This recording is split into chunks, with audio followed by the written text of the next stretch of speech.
এদের মতো হয়ে গেলেই ভালো হতো, পাখির মতো। কোনো চিন্তা নেই, না ভবিষ্যৎ, না টেনশন, কিচ্ছু নেই। এ ডাল ও ডাল ঘুরে বেড়াচ্ছে। খুব ভাল লাগছে ওয়েদারটা। একদম বাড়ির সামনেই দুটো তাল গাছ।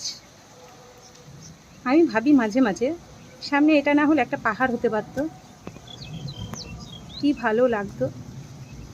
কিন্তু হ্যাঁ, আমাদের এটা আর কি বলা যায়, এটাও ভালো যে বাড়ির সামনেই সবুজ আর সবুজ। দেখেছো তো কি মেঘ ডাকছে, মেঘ ডাকার আর শেষ নেই। আমার মাকে এখন খুঁজে পাবে না, আমার মা খাটের নিচে চলে গেছে, যদি দেখো।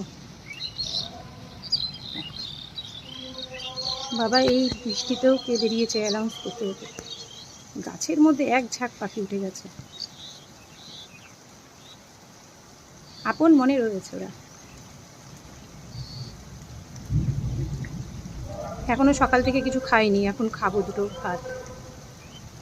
এই পুজোর টেনশনে আর কি পুজো দেবো কতক্ষণে ভাবছিলাম।